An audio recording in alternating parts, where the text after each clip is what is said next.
जी का गाना कैसा लगे है तो निवासी हमारे जलालपुर का, लेकिन आज आई हमें बहुत अच्छा लगा। कैसा लागत बात का? बहुत अच्छा लागत बा, इतना अच्छा लागत बना कि हम बता ना सके तब कितना। तब एक गाना सुनावा भाई, सबका देख हम बेटा बुलाएंगे, सबका देख के करो बुलाएंगे कहता है। तो अगर ना ही आवत बैठे तुम्हारे बंदा ने भाभी सुना देंगे। सुनाओ क्या सुना देखे, सुनाओ चला। हाँ तो दोस्तों हम एक लेके आए हैं सुना रहे हैं आप लोग, सुनिएगा। होली गीत। हाँ जय हो। एकदम पुरान खाटी देसी गीत। जय हो। और ये गाना है जब कृष्ण भगवान बाल रूप में रहते हैं और पूतना जाती है उनको खिलाने के लिए दूध पिलाने के ऊपर। हाँ उसी के ऊपर है गाना। आप लोग को आवाज करके सुनिएगा, सभी बहनों को चैनल पर पड़ेगा। बहुत सुंदर, बहुत सुंदर। सुना आई पुतना बदन जदुआई जहर वाला गाई। आई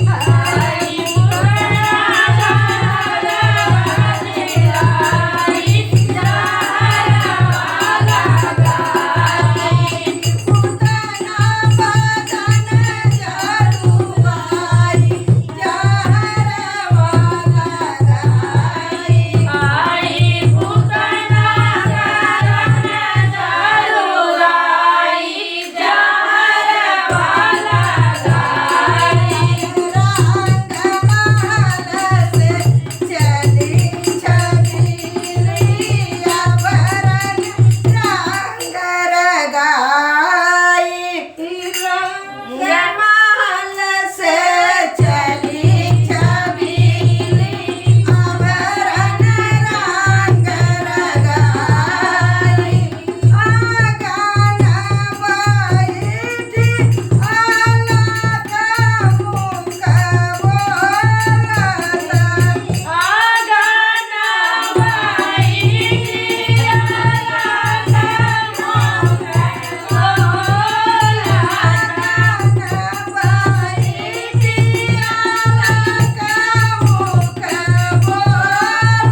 ये गाना है।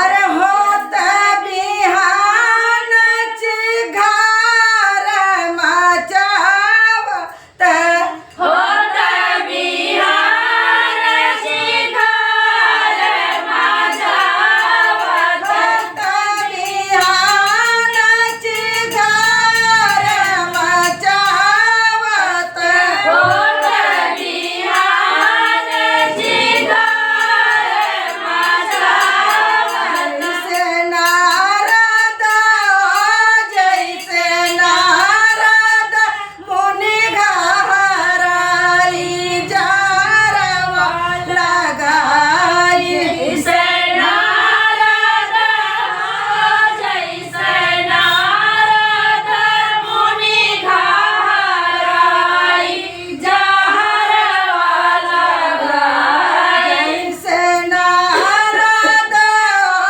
जैसे नारद मुनि घराई जारवा लगाई जैसे नारद जैसे नारद मुनि घराई जहरवा लगाई आई पुतना बदन जदुआई जहरवा लगाई आई पुतना बदन जदुआई जहरवा लगाई।